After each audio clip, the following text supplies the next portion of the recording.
마가복음 6장 14절에서 29절. 자, 다 찾으셨습니까? 자, 그러면 마가복음 6장 14절에서 29절까지 제가 한번 쭉 봉독하겠습니다. 이에 예수의 이름이 드러난지라 헤롯 왕이 듣고 이르되 이는 세례 요한이 죽은 자 가운데서 살아났도다. 그러므로 이런 능력이 그 속에서 일어나느니라 하고, 어떤 이는 그가 엘리야라 하고 또 어떤 이는 그가 선지자니 옛 선지자 중에 하나와 같다 하되, 헤롯은 듣고 이르되 내가 목벤 요한 그가 살아났다 하더라. 전에 헤롯이 자기가 동생 빌립의 아내 헤로디아에게 장가든 고로 이 여자를 위하여 사람을 보내어 요한을 잡아 옥에 가두었으니, 이는 요한이 헤롯에게 말하되 동생의 아내를 취한 것이 옳지 않다 하였음이라. 헤로디아가 요한을 원수로 여겨 죽이고자 하였을 때 하지 못한 것은 헤롯이 요한을 의롭고 거룩한 사람으로 알고 두려워하여 보호하며 또 그의 말을 들을 때에 크게 번민을 하면서도 달갑게 들음이르라.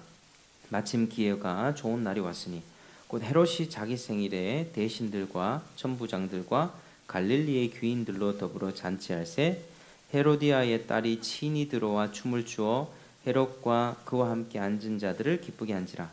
왕이 그 소녀에게 이르되 무엇이든지 네가 원하는 것을 내게 구하라 내가 주리라 하고, 또 맹세하기를 무엇이든지 네가 내게 구하면 내 나라의 절반까지라도 주리라 하거늘, 그가 나가서 그 어머니에게 말하되 내가 무엇을 구하리이까? 그 어머니가 이르되 세례 요한의 머리를 구하라 하니, 그가 곧 왕에게 급히 들어가 구하여 이르되 세례 요한의 머리를 소반에 얹어 곧 내게 주기를 원하옵나이다 하니, 왕이 심히 근심하나 자기가 맹세한 것과 그 앉은 자들로 인하여 그를 거절할 수 없는지라. 왕이 곧 시병 하나를 보내어 요한의 머리를 가져오라 명하니, 그 사람이 나가 옥에서 요한을 목베어 그 머리를 소반에 얹어다가 소녀에게 주니, 소녀가 이것을 그 어머니에게 주니라. 요한의 제자들이 듣고 와서 시체를 가져다가 장사하니라. 아멘. 자, 오늘 말씀은 이제 참된 그리스도인, 유사 그리스도인이라는 제목으로 말씀을 나누겠습니다. 한번 따라해 볼까요? 참된 그리스도인, 유사 그리스도인. 네, 오늘 이 본문에 이렇게 보시면 이제 세례 요한과 이제 그 헤롯 왕의 이야기가 이렇게 나옵니다. 그런 이야기들을 제가 풀어가면서 중요한 교훈 세 가지를 나누도록 하겠습니다. 먼저 헤롯과 요한의 관계에 관해 알아보기 전에 요한이 어떤 사람인지를 좀 살펴보겠습니다. 요한이 어떤 사람이었는가? 예수님이 요한을 평가하기를 사람이 낳은 자 중에 요한보다 큰 자가 없다라고 그렇게 평가하셨습니다. 그러니까 이제 요한은 가장 위대한 사람이다 이렇게 평가를 하셨죠, 예수님이. 그런데 요한은 언제 태어났는가? 예수님보다 6개월 전에. 그러니까 예수님과 나이가 똑같았었어요. 그러니까 예수님하고 동년배에 6개월 전에 먼저 태어나서 예수님이 오실 길을 준비했던 사자였습니다. 사자. 근데 요한은 이스라엘에서 몇 년 만에 나타난 선지자냐 하면 바로 자그마치 400년 만에 처음 나타난 선지자였습니다. 그러니까 구약 시대 때 하나님이 이스라엘 백성들을 선택을 하죠. 그러니까 구약 성경에 보면 하나님이 이스라엘 백성들을 이렇게 사랑하고 이끌고 죄 지었으면 책망하고 이스라엘 백성들을 돌봤던 이야기가 구약 성경입니다. 그런데 구약 성경은 그렇게 이스라엘이 주변 강대국과 열강의 압제와 어려움 속에서 또 하나님은 항상 선지자를 보내서 율법을 지켜라, 하나님의 말씀을 지켜야 한다, 이렇게 늘 설교자를 보냈던 거죠. 선지자는 설교하는 사람이었습니다. 저는 선지자 아닙니다. 선지자가 했던 그 하나의 역할을 하는 거죠.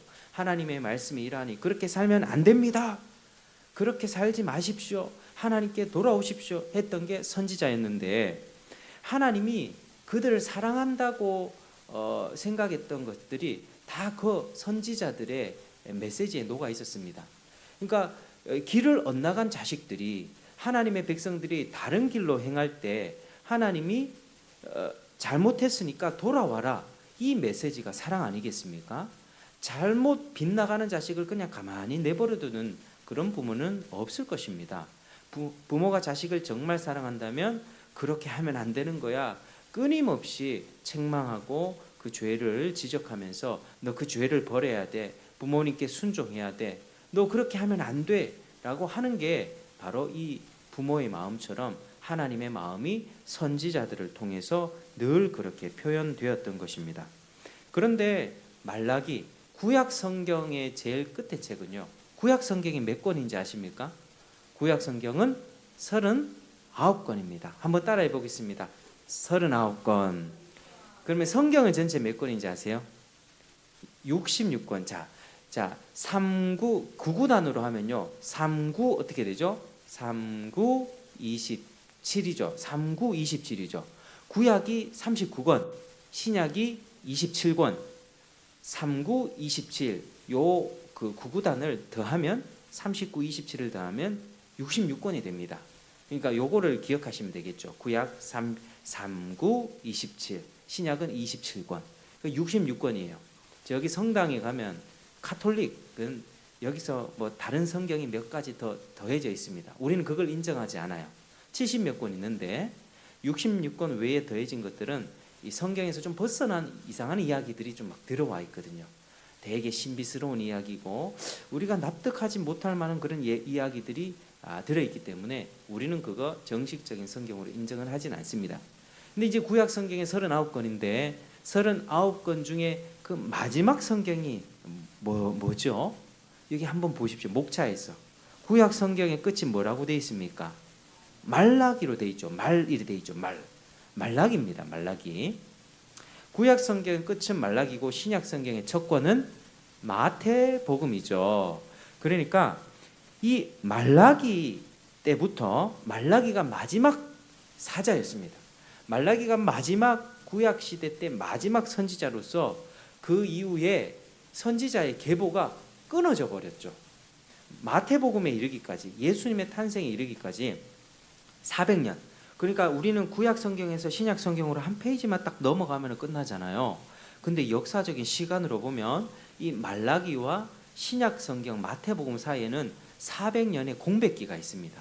근데 이 400년 동안 이스라엘 백성들은 엄청 두드려 맞았거든요. 열강에 저기에 제국들이 막 바뀌어 가면서 신약 시대는 이제 로마까지 이르게 되죠. 열강들이 공격당하고 두드려 맞으면서, 그런데 하나님이 선지자를 안 보내주시는 거예요. 하나님이 이 선지자를 보내서 뭐 잘못했으면 잘못했다 이렇게 늘 해오셨는데 그렇게 말하는 메신저, 설교자가 400년 동안 끊겨져 버렸다라고 하는 것입니다. 이스라엘 백성들의 마음은 어땠을까요? 죄 짓지 말라고 막 책망했을 때 그 말은 듣기는 많이 싫어했습니다. 그럼에도 불구하고 그게 하나님의 사랑이었죠. 그런데 그렇게 말하는 사람 자체가 없어져 버렸습니다. 만약에 부모가 자식한테 그렇게 너 하지 마라, 생전 살아있을 때 하지 마라 했는데 자식은 듣기 싫어하죠. 내 마음대로 할 거야. 근데 부모님이 돌아가시면 어떨까요? 굉장히 그 자리가 크겠죠. 굉장히 마음이 공허하겠죠. 돌아가신 부모님을 생각하면서 부모님이 그렇게 하지 말라고 잔소리했던 게 또 하나의 또 추억으로 생각이 되는 것입니다. 그런 것처럼 이스라엘 백성은 이 400년의 기간 동안 이 선지자가 오지 않으면서 하나님이 우리를 버리셨나? 하나님이 우리를 사랑하시는가?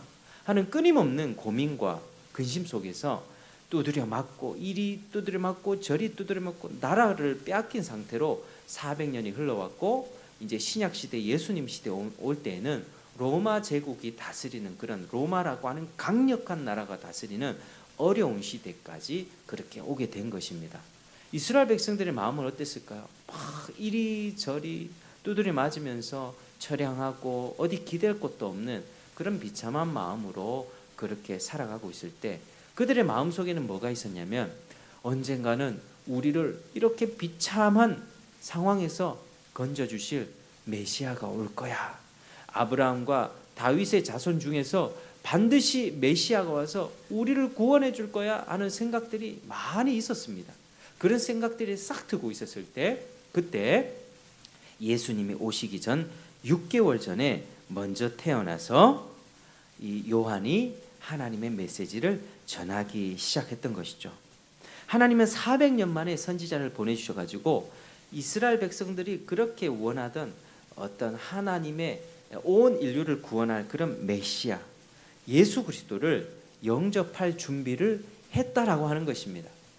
사람들의 마음에는 제발 날 좀 구원해 주세요. 제발 이 어려운 상황에서 제발 좀 건져주세요.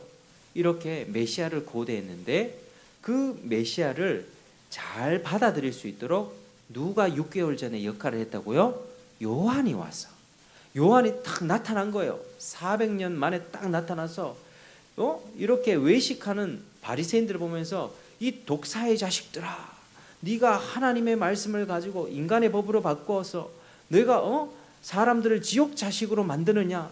너희는 죄를 회개하라. 옷 2벌 있는 사람은 아무 옷이 없는 자에게 1벌 나눠줘라. 너희 군인들 말이야, 받는 급료를 그거 족한 줄로 알고 다른 사람 거 빼앗지 마. 막 이렇게 막 질책하고 책망하면서 나타났던 사람이 요한이었습니다. 그러니까 사람들이 봤을 때는 요한을 볼 때 와, 저 사람 되게 거룩하고 저 사람이 혹시 메시아인가? 라고 생각을 할 만큼 그런 위대한 사람이었다는 것입니다. 근데 이 요한은요, 구약 옛날에 700년 전에 이 신약 성경에 예수님이 오기 700년 전부터 이사야에서 여호와의 길을 예비하도록 하는 광야에 외치는 소리다. 그리고 말라기에서는 여호와의 길을 준비하는 사자다라고 올 것이다. 이렇게 기록되어 있습니다. 그러니까 400년의 공백 기간이 있었지만요, 우리 하나님은 이미 700년 전부터 400년 전부터 이 세례 요한이라고 하는 사람이 와서 예수님이 올 것이다 라고 하는 것들을 얘기할 것이라고 예언했다는 거죠. 그러니까 하나님의 행하심은 뭐 이렇게 우연히 없습니다. 몇백 년 전부터 계획하신 일이 400년간 이스라엘 백성들 하나님이 나를 버리셨는가 생각하셨지만 그게 아니라 하나님의 철저한 시간표와 계획 속에서 이스라엘 백성들이 마음이 많이 가난해지고 낮아져 있을 그때에 바로 요한을 보내서 예수님을 받아들일 수 있도록 그 작업을 했던 설교자가 요한이었다라고 하는 것입니다. 요한은 결혼을 했을까요? 하지 않았을까요? 결혼하지 않았습니다. 우리 성도님들 다 결혼하셨죠? 결혼하고 그렇게 사시죠? 요한은요, 결혼을 하지 않았어요. 그러니까 보통 사람들이 평범한 삶을 살지 않았다는 거예요.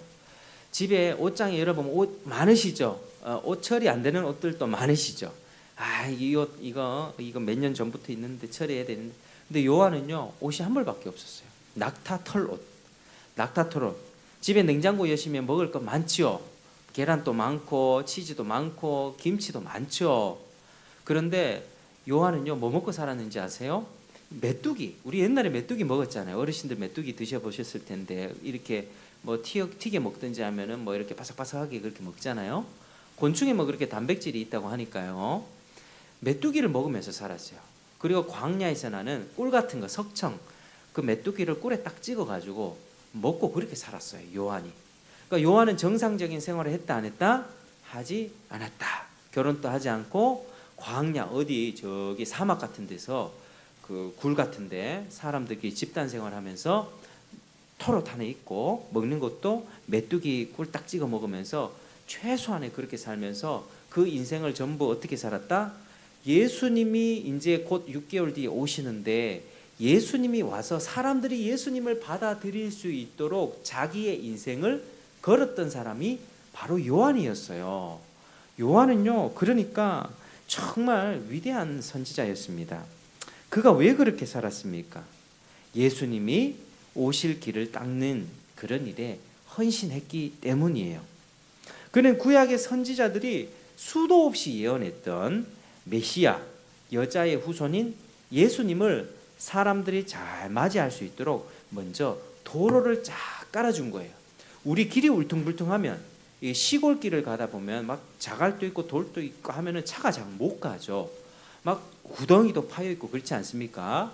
그런 길에 차가 잘 다니려면 어떻게 해야 됩니까? 막 갈아엎어 가지고 아스팔트를 싹 깔아 놓으면 어떻게 되죠? 그러면은 차가 잘 갈 수 있습니다. 경운기든 오토바이든.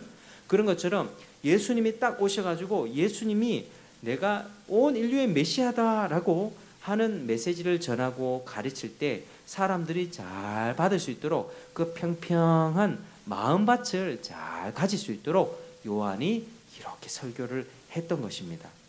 요한은 그렇게 자기 인생을 바쳤던 사람이에요. 그의 관심은요, 자신이 잘 먹고 잘 사는 일에 있지 않았습니다.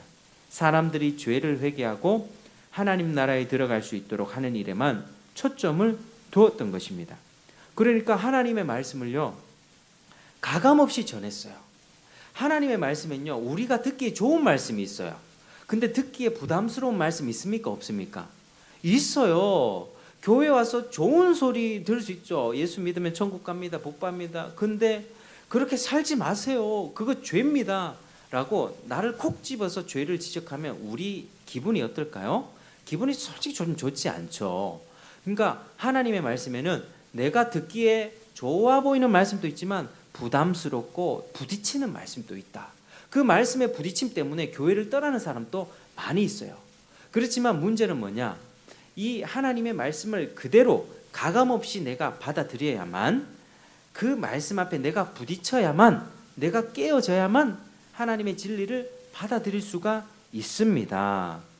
하나님의 말씀을 요한이 가감없이 전하고 그렇게 말씀 앞에 깨진 사람들이 나 잘못했습니다, 나 회개합니다, 나 하나님께 돌아가겠습니다 했던 사람들에게 요단강에서 회개의 세례를 베풀면서 주께로 돌이키는 일에 온 인생을 바쳤던 것입니다.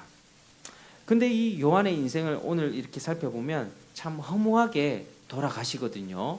젊은 날에 그렇게 예수님 오시기 전에 바짝 그렇게 한 30년 정도를 준비하였다가 사역 얼마 하지 못하고 그렇게 젊은 날에 그렇게 하나님 나라로 가게 됩니다. 그런 이야기들을 이제 오늘 또 살펴볼 것인데, 요한은 그렇게 하나님 말씀을 전할 때 당시 다스리던 오늘 왕이 누구라고 나와 있습니까? 오늘 왕이.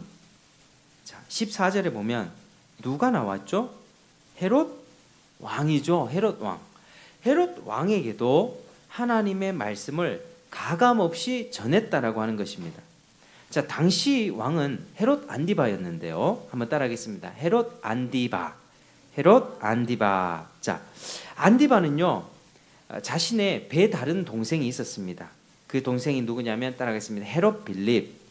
헤롯 빌립. 자, 헤롯 빌립의 아내가 누구였냐면요, 헤로디아. 따라하겠습니다. 헤로디아. 헤로디아. 그러니까 자신의 배 다른 동생이 헤롯 빌립과 누가 결혼했다고요? 헤로디아랑 결혼을 했다는 거야. 딴딴따라. 헤롯 빌립과 헤로디아가 결혼한 상황이었습니다. 그런데 이 헤롯 안디바가 보니까요, 헤롯 빌립이 같이 사는 헤로디아가 너무 예쁜 거예요. 그래서 이 헤롯 안디바가 동생의 아내를 빼앗기 위해서 이렇게 어떻게 빼앗았단 거예요. 동생의 아내에게 장가든 거예요. 그러니까 이게 무슨 죄죠? 근친상간에다가 불륜이란 범죄죠. 헤롯 왕은요, 사실은 권력자니까, 사실 옛날 조선시대 왕도 어쨌습니까? 자기가 원하면 예쁜 여자 데려와 가지고 첩으로 삼고 이랬잖아요. 이 헤롯 왕도요, 자기가 보니까 헤로디아가 자기 눈에 예쁜 거예요. 근데 자기 배다른 동생의 아내를 취한다는 것이 사실은 윤리적으로 맞지 않죠. 근데 내가 내 눈에 예쁘니까 동생의 아내를 빼앗아서 자기가 헤로디아와 결혼을 한 거예요. 근친상간에다가 불륜이라는 죄를 저지른 것입니다. 근데 당시 왕들의 입장에서 보면 그거 큰 죄입니까? 큰 죄 아닙니까? 왕들의 입장에서는 아무 일도 아니죠. 그렇죠? 왕들은 권력자니까 자기 눈에 이쁜 사람 데려가는 게 내가 힘이 있으니까, 왜? 왕의 말이 곧 법이니까 그렇게 생각하고 동생의 아내를 빼앗았던 것입니다. 그런데 요한은요, 헤롯 왕이 그렇게 행한 걸 보고 가만히 있질 않았어요. 왕이시여, 왕은 지금 하나님 앞에 범죄한 것입니다. 동생의 아내를 빼앗은 것은 그거 큰 죄를 범한 것입니다.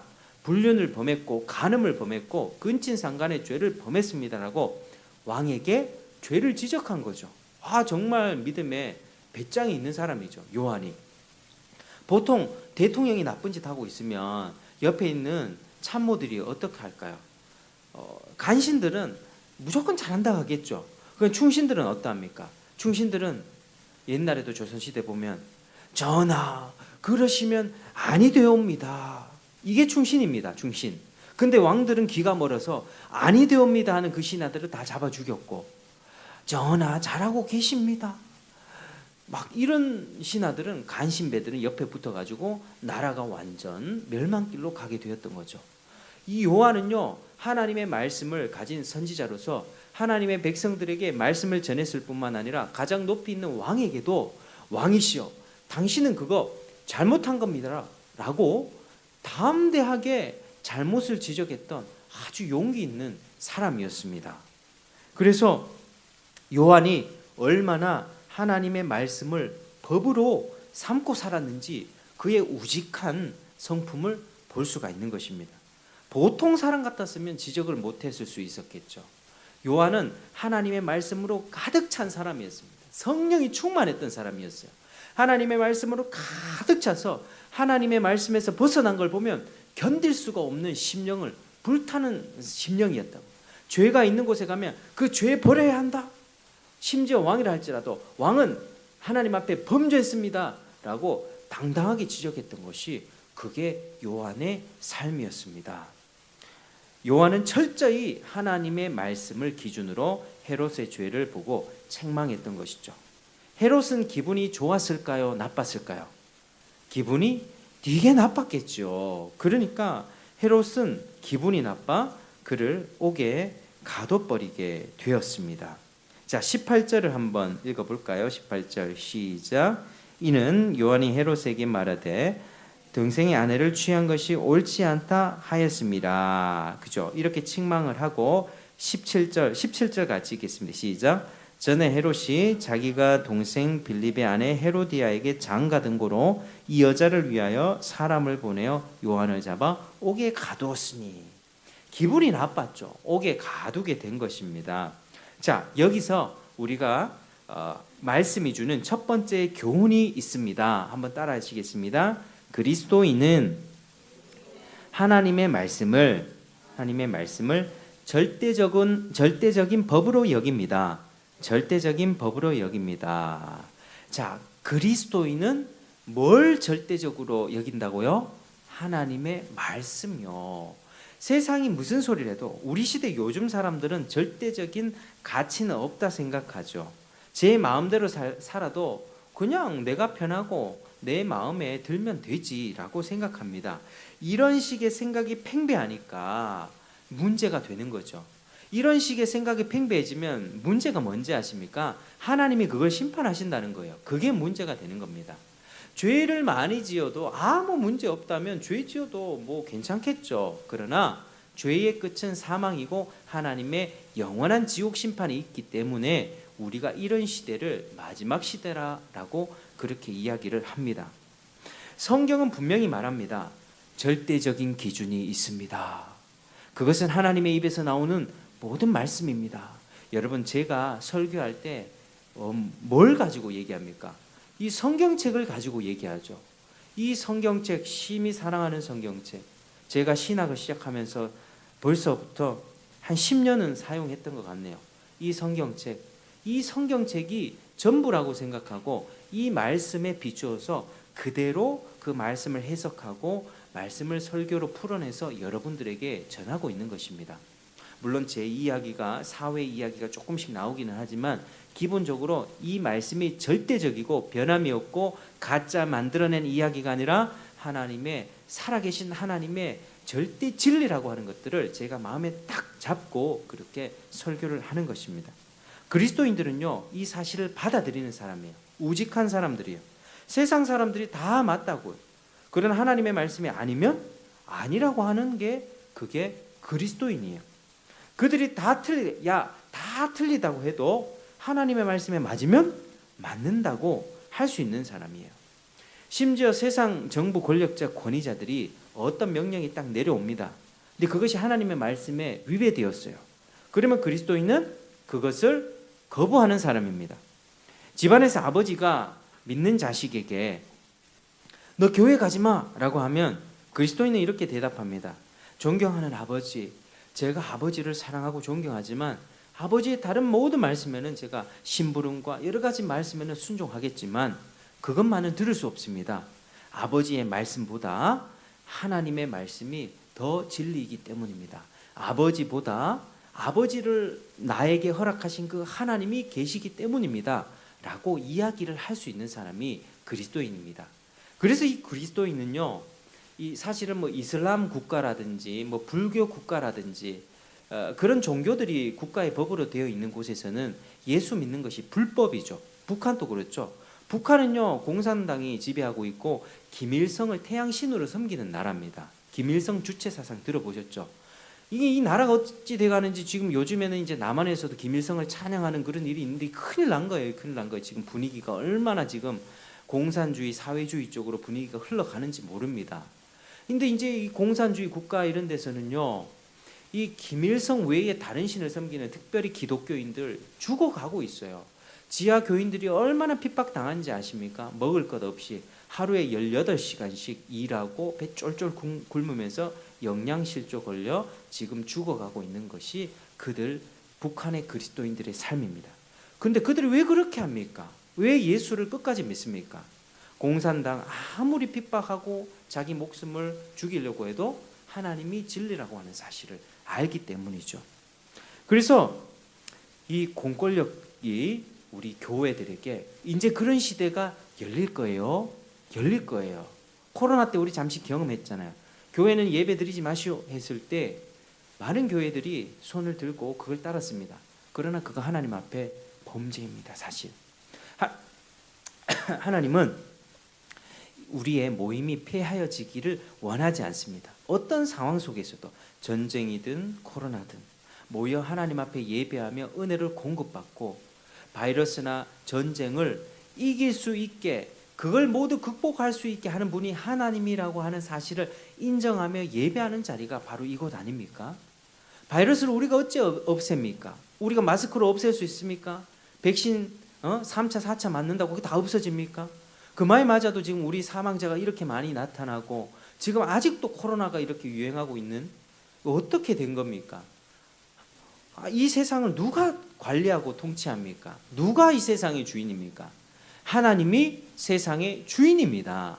하나님의 입에서 나오는 모든 말씀, 기록된 성경이 절대적인 법입니다.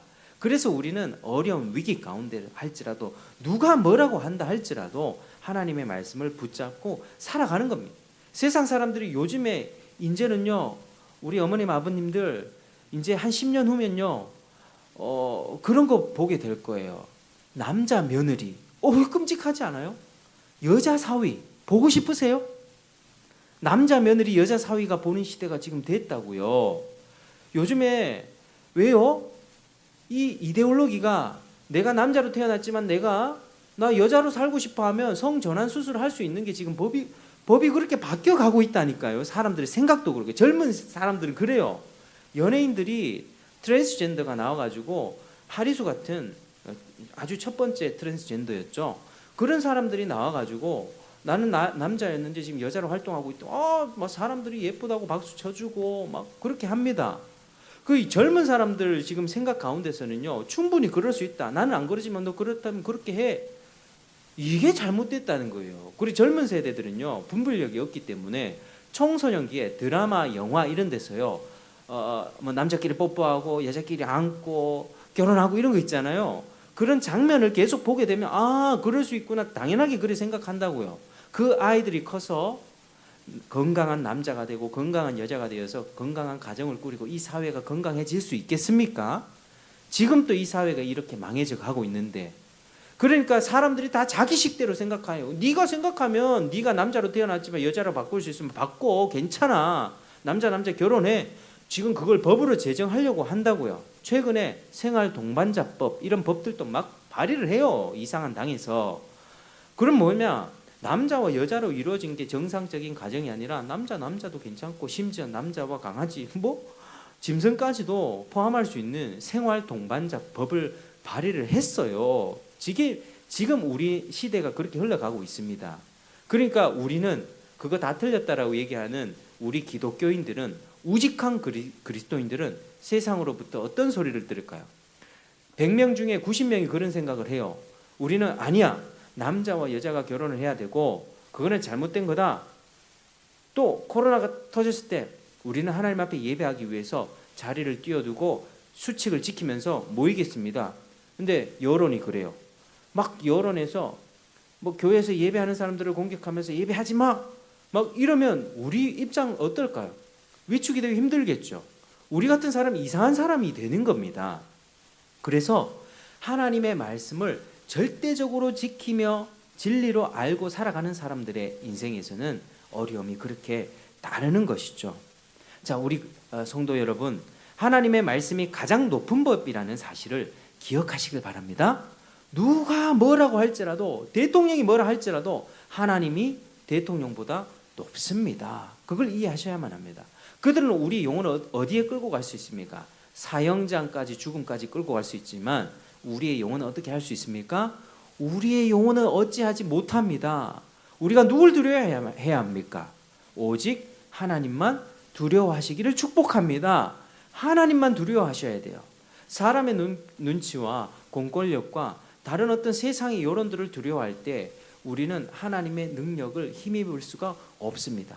그러나 우리가 하나님의 말씀에 딱 서서 내가 부족하고 연약하지만 하나님 말씀대로 살겠습니다, 기도하고 하나님의 도우심을 의지하고 나가면 하나님이 용기와 담대함을 주시고 내 죽음까지도 포기하면서까지 하나님을 섬길 수 있는 담대한 믿음을 하나님이 허락해 주세요. 하나님이 대견하지 않으시겠어요?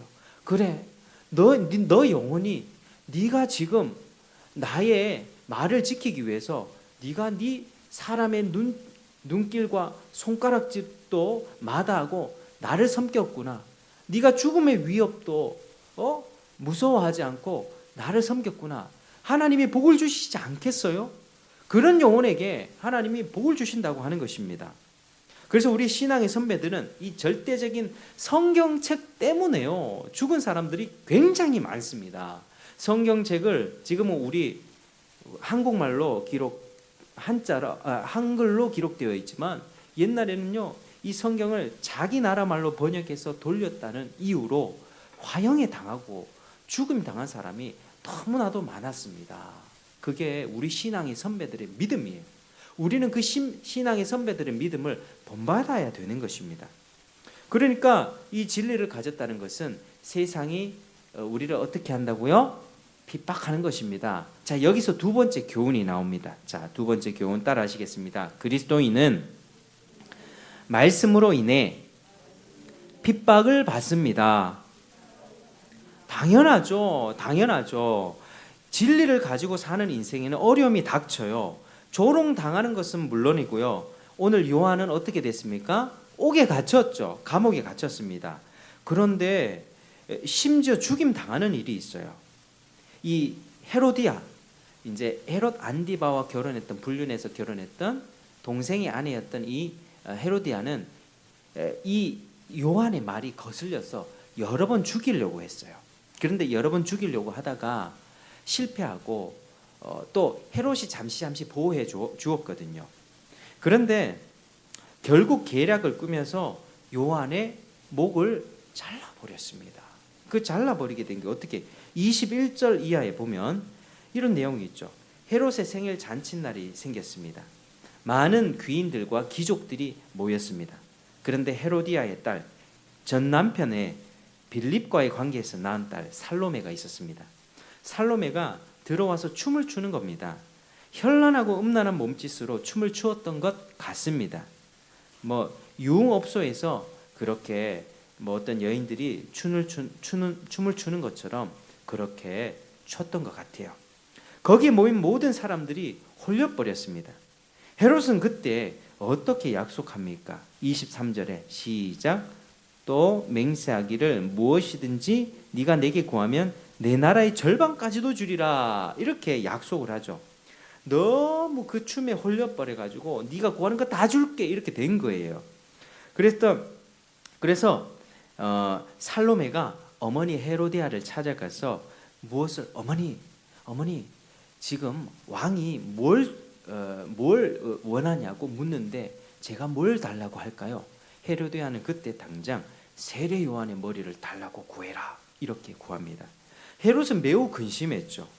그러나 자신이 뱉은 말과 맹세가 있었고 주변에 들었던 귀족들이 있잖아요. 그러니까 그건 안 된다라고 할 수가 없는 거예요. 그렇게 요한을 내어주고 말았습니다. 헤롯이 왜 근심했는지 그 이유는 세 번째 교훈을 말할 때 말씀드리겠습니다. 그렇게 위대한 선지자는 허무하게 사라져 버렸습니다. 요한은 살아생전에 어떤 말을 많이 했었냐면요. 그는 흥하여야 하겠고 나는 쇠하여야 하리라. 예수님이 오시면 그는 왕성해지고 그는 생명을 얻게 되어야 하고 나는 시들어 죽어도 괜찮다. 내 역할이 그것이다. 요한은 늘 그렇게 생각하며 살았던 것입니다. 그 말처럼 정말 이슬처럼 그 인생이 허무하게 사라져 버렸습니다. 정말 위대한 사람이었거든요. 예수님 오시기 전에 모든 것을 준비했던 위대한 사람이었는데 너무 허무하게 죽잖아요. 목 베어서 그냥 그렇게 죽는다는 거예요. 그것도 귀족들이 모이는데 앞에서 이 악한 여자의 딸이 춤을 춰서 사람들이 막 홀려가지고 그 소원을 들어주는데 그 소원 들어주는 게 자기 머리를 베는 거였다고요. 그렇게 참수형을 당해버렸습니다. 전승에 의하면 헤로디아는 이 쟁반에 이렇게 올라온 요한의 머리를 보면서 머리에 비녀를 딱 뽑아서 요한의 혀를 찍어버렸다고. 혀를 딱 찍어서 혀를 뽑아버렸다고. 그렇게 전승이 내려져 오고 있습니다. 그 혀가 뭐죠? 너 그거 잘못됐다고 죄를 지적했던 그 혀였죠. 그 혀를 뽑아버렸습니다. 그러니까 진리를 가지고 사는 사람은요, 하나님의 말씀이 법이야라고 삼는 인생은 진리가 전부였던 인생을 보십시오. 세상 가운데 핍박 안 받습니까? 핍박 받죠? 조롱 받죠? 어려움 당하죠? 죽임 당하죠? 사랑하는 여러분, 세상이 하나님을 미워하고 진리를 싫어한다는 사실을 반드시 기억하시길 바랍니다. 우리가 전도하면 사람들이 아이고 그렇습니까? 나 교회 가볼게요. 줄줄 따라올 것 같습니까? 고구마 캐듯이 줄줄 따라올 것 같습니까? 전혀 그렇지 않습니다. 우리를 하대하고 멸시하고 은근히 경멸의 눈빛으로 보는 사람이 얼마나 많은지 아십니까? 전도 현장에 나가면은 우리가 아이들한테 전도하죠. 그럼 지나가는 다른 사람들이 야 얘들아 너 그거 듣지 마. 이리 와 이럽니다. 그렇게 진리를 가진 사람들은 그게 원래 그렇습니다. 왜냐하면 예수님이 그렇다라고 말씀하셨기 때문이에요. 그들은 우리를 전혀 이해하지 못합니다. 이해받으려고 하는 생각은 버리십시오. 그런데 주님은 어떻게 말씀하셨냐면 너희는 마음에 근심하지 말라. 하나님을 믿으니 또 나를 믿으라. 내 아버지 집에 거할 것이 많도다. 내가 너희를 위해 거처를 예비하러 가노라. 내가 다시 와서 너희를 내게로 영접하여 나 있는 곳에 너희도 있게 하리라. 이렇게 말씀을 해요. 요한복음 14장 1, 2절에 주님의 말씀입니다. 사랑하는 여러분, 주님은요 우리에게 현세의 축복을 보장하지 않았습니다. 그러나 내세의 축복은 죽고 나서 들어가는 하나님 나라에 대해서는 100% 보장해 주셨습니다. 현세 살면서 너희들이 뭐 병도 안 걸리고 잘 대우받고 이런 거는요 보장하지 않으셨다고요. 그러나 100% 보장한 건 뭐라고요? 내세, 아버지의 집. 예수님이 내가 너희를 위해 아버지 집 거처를 예배하러 간다. 내가 다시 와서 너희를 내게로 영접하여 나 있는 곳에 너희도 있게 하리라. 주님이 말씀하셨어요. 예수님이 다시 오셔서 진리를 가지고 사는 믿는 우리들을 데려가신다고 하는 거예요. 예수 믿는다는 것은요 어떤 것입니까?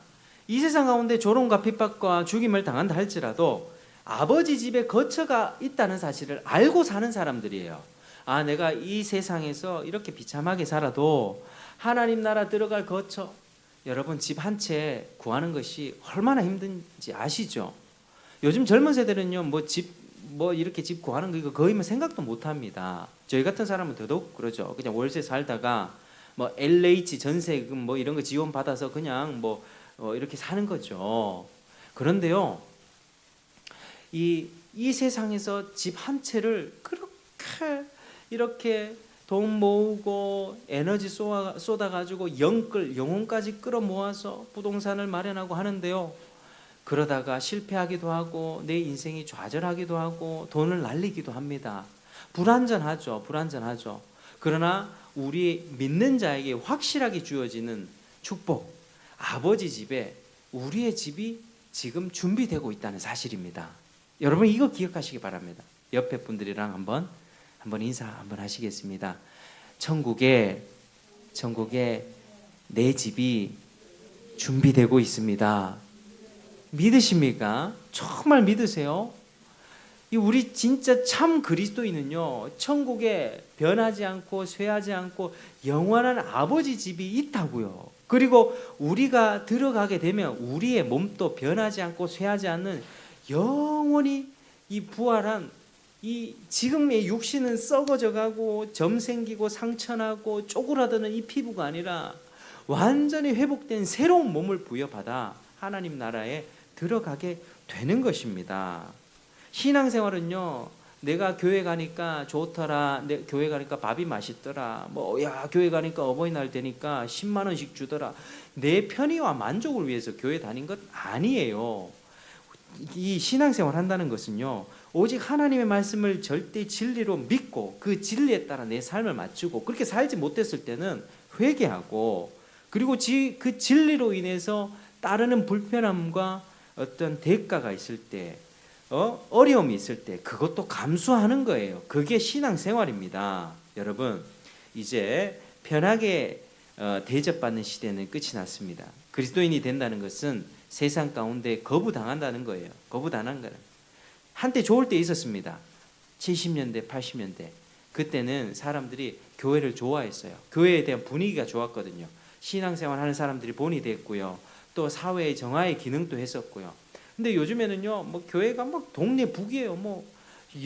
영화나 드라마 이런 데 보면요, 목사의 딸이 마약 중독자로 나오고, 드라마들의 내용이 보면 굉장히 자극적인데요, 기독교의 어떤 그런 내용을 소재로 한 것들이 기독교 내용을 비판하고 조롱하고 까내리는 내용들이 굉장히 많습니다. 우리는 지금 거의 동네 북처럼 취급을 당하는 시대가 되었죠. 그러나 기억하실 것은 우리 예수님은 동네 북이 아니라고 하는 사실입니다.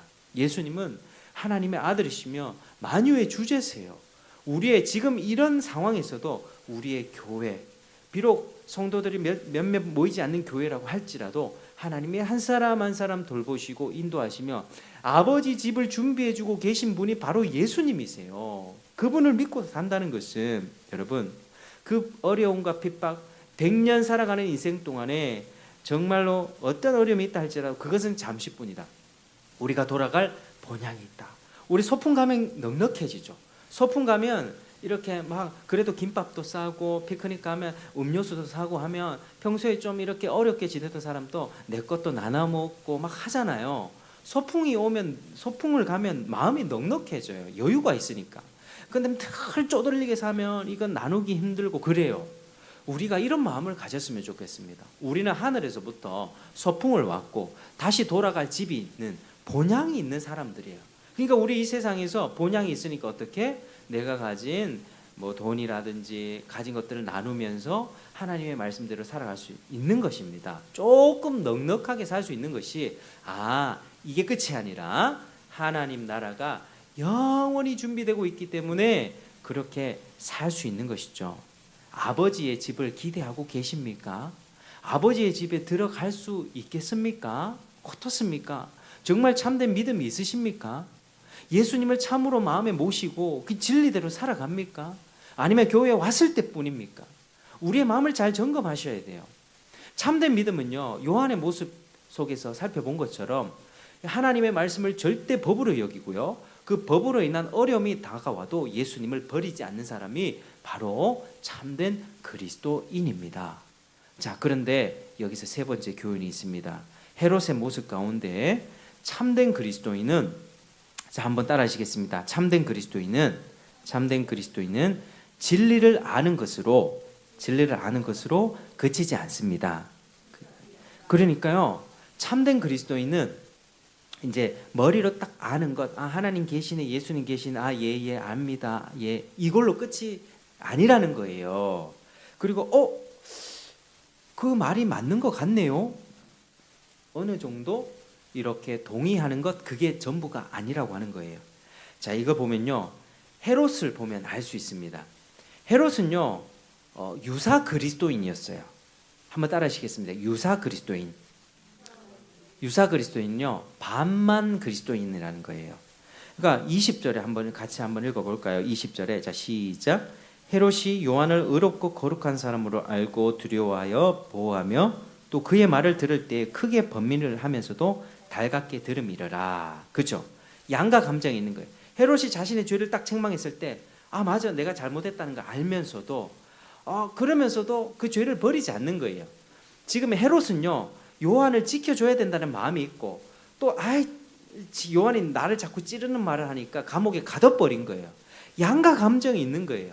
하나님의 말씀에 대해서 지금 이 반만 믿는 거예요. 반만. 그래서 어느 정도 요한을 보호하기도 했고, 그렇게 했지만, 그러나 그는 결국 뭘 선택했습니까? 당신의 아내와 장가든 거, 당신의 동생의 아내와 장가든 거, 그 불륜입니다, 잘못했습니다, 지적했을 때 그 죄를 뉘우치고 동생에게 돌려줬습니까? 아니죠. 그대로 그 죄를 저질렀습니다. 왜 그랬을까요? 헤로디아가 너무 예쁘고 그 이쁜 것을 탐하는 마음 때문에, 탐욕 때문에 결국에는 그 마음의 탐욕을 넘지 못한 거예요. 머리로는 들어요. 머리로는 요한이 그거 잘못했다, 맞아, 잘못했어, 잠깐 찔림도 있어요. 맞아. 그런데 이 머리로 찔림이 딱 들어오는데 마음에는 어때요? 헤로디아 너무 예쁜데, 저 여자 내 여자 삼고 싶은데, 이 마음을 버릴 수가 없는 거예요. 그래서 머리와 가슴이 고민하다가 뭘 선택했다? 하나님의 말씀을 버리고 내 마음이 이끌리는 대로, 내 정욕대로 헤로디아 이리 오세요, 헤로디아와 결혼을 하게 됐다라고 하는 것이에요. 그러니까 우리는요, 사람이 하나님의 말씀이나 설교를 듣고 양심이 찔릴 수 있어요. 그런데 그것만으로 그 그리스도인이라고 말해줄 수가 없다는 것입니다. 맞아, 오늘 목사님 말씀이 맞아, 성경 말씀이 맞아, 이렇게 찔리고 동의할 수 있다고요. 근데 그것만으로 천국 간다, 아버지 집으로 간다라고 보장 못한다고요. 왜냐하면 그거를 누르고 죄를 선택하기 때문이에요. 그럴 수 있기 때문이에요. 진짜 그리스도인들은요, 어떻게 됩니까? 그 머리로 들어온, 그래, 찔림이 있고 그 동의가 되는 그 말씀 앞에 씨름하게 돼. 왜 이렇게 괴로워? 하나님, 내가 말씀에 들어보니까, 목사님 설교 들어보니까 이게 잘못된 것 같은데, 근데 나는 내 마음속에는 아직 죄가 있고 죄를 좋아하는 것 같아요. 하나님, 어떻게 하면 좋습니까? 내가 이 하나님의 말씀을 따라가야 되는데 이 마음에 죄를 자꾸 더 좋아합니다. 이러다가 지옥 가는데 하나님, 어떻게 하면 좋을까요? 도와주세요. 나는 내 힘으로는 죄를 못 버리겠습니다. 헤롯이 진짜 그리스도인이었다면 그렇게 기도했을 거예요. 하나님, 요한의 설교를 들으면서 내가 죄를 지었다는 걸 알겠습니다. 그런데 나는 저 여인이 너무 좋고 그런데 저 여인을 취하는 것이 잘못됐다는 것은 내가 압니다. 근데 어떡하겠습니까? 내 마음에는 자꾸 탐욕이 올라옵니다. 정욕이 올라옵니다. 하나님, 도와주세요 라고 기도에 이르게 됩니다. 참된 그리스도인은요, 처음부터 깨끗한 사람이 아니에요. 우리 과거를 돌아보면 우리도 전부가 죄가 가득한 사람이에요. 근데 하나님 말씀 앞에 그게 죄라고 딱 지적받으면 우리는 어떻게 됩니까? 맞아, 하나님, 내 안에 죄를 어찌합니까? 용서해 주세요. 그러니까요, 우리 안에서 올라오는 탐욕과 죄악과 음란과 더러움과 모든 죄를 보면서 괴로워하는 그 사람이 누구라고요? 참된 그리스도인이라고 하는 것입니다. 참된 그리스도인은 반드시 그 과정이 있어요.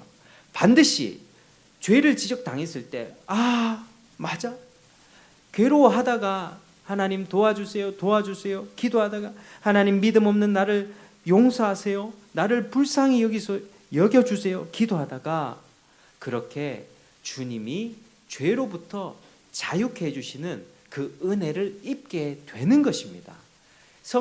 설교 한번 딱 듣고 설교 딱 한번 듣고 갑자기 내가 새 사람으로 딱 되는 게 아니라요. 신앙생활은요, 끊임없이 그런 과정이 필요합니다. 매주 오시면서 그거 부딪히셔야 돼요. 내 마음에 세상 사랑하는 마음, 내 마음에 분노와 혈기, 아직도 천국이 있다는 것에, 아버지 집이 있다는 것에 생각이 냉랭하고, 여전히 내 것이 좋고 돈이 좋고 이게 좋고 눈에 보이는 화려한 이 세상이 좋은 것들, 이런 것들만 가득 차 있고, 그게 기도로서 씨름의 단계로 나아가지 않는다면 결단코 은혜 받을 수가 없습니다. 하나님 앞에 탄식하는 과정이 반드시 필요합니다. 탄식하셔야 돼요. 탄식하셔야 돼요. 제가 여기 왜 있는지 아십니까? 영혼의 근심과 탄식을 건네주기 위해서 있는 것입니다. 하나님의 높은 말씀에 구원 받으십시오. 죄를 버리십시오. 아버지 집이 영원한 집이 기다리고 있습니다. 거기 들어가셔야만 합니다. 절대 지옥 가시면 안 됩니다. 제가 그걸 위해서 존재한다고요. 목사는 그렇습니다. 제가 이걸 해가지고 뭐 돈 장사를 합니까? 뭘 합니까? 아닙니다. 우리 성도님들 한 분 한 분이 온전한 믿음을 가지고 아버지 집에 안전하게 들어갈 수 있도록 제가 도와드리고 싶은 거예요. 그래서 제 마음에 그런 탄식들이 있습니다. 우리 성도님들 마음에 한번 진지하게 되돌아보시길 바랍니다. 혹시 헤롯처럼 양가 감정 가운데 그냥 교회에 왔을 때는 그래 하면서 교회 나가서 잊어버리고 그대로 살아가고 있지는 않습니까? 헤롯은요, 요한의 말을 듣고 찔려 했지만 결국에는 그를 보호하기도 했지만 결국 그를 죽이는 결정을 해버리고 말았습니다. 자신을 살리려고 했던 그 위대한 선지자를 죽여버렸습니다. 여러분, 신앙생활은요, 자기 죄를 보는 것이고요, 사생결단하며 전인격을 다해서 주님을 붙잡는 것입니다. 신앙생활은 씨름하는 거예요. 내 믿음이 진짜인가? 하나님 도와주십시오. 여러분, 우리 가운데 끊임없이 고의적인 죄가 있다면요, 그게 아니라는 걸 알면서도 계속해서 반복되는 무슨 죄가 있다면 그게 잠깐씩 찔림이 있다 할지라도 그건 참신앙이 아닙니다. 요한일서 3장 6절에 그 안에 거하는 자마다 범죄하지 아니하나니, 예수님 안에 있는 사람은 범죄하지 않습니다. 이 말이 뭐냐면 고의적으로 죄를 짓지 않는다는 거예요. 고의적으로. 헤롯은 반쪽 그리스도인이었습니다. 유사 그리스도인, 결국 멸망길을 가는 불쌍한 인생이 되었습니다. 사랑하는 여러분, 자신의 믿음을 잘 점검하시길 바랍니다. 유사 그리스도인 혹은 정말 반쪽 그리스도인이 아닌지 돌아보시길 바랍니다. 진리 앞에서 씨름하십니까? 죄를 괴로워하십니까? 아니면 주님께 도움을 구하며 사십니까? 진리로 인한 핍박과 어려움을 감내하고 사람들의 손가락질과 조롱에도 굴하며 주님을 끝까지 섬길 마음의 준비가 되셨습니까? 천국에 내 집이 준비되어 있다는 것을 확신하며 살아가십니까? 우리 믿음이 참된 믿음 되길 바랍니다. 더욱 강해지고 성숙해지길 바랍니다. 세상이 아무리 어려움을 줘도 넘어지지 않길 바랍니다. 왜냐하면 우리 하나님이 진리이시고 하나님이 가장 크고 위대하시기 때문입니다. 아버지의 집, 영원한 거처를 바라보면서 현세 모든 어려움과 죄를 버리고 넉넉히 이기며 살아가기를 주의 이름으로 축복합니다. 한번 기도하시겠습니다. 하나님 감사합니다. 오늘 말씀 통하여서 우리 성도님들 한 분 한 분의 마음을 만져주시고 하나님 씨름하고 고민하여 바른 믿음으로 세워질 수 있게 축복하여 주시옵소서.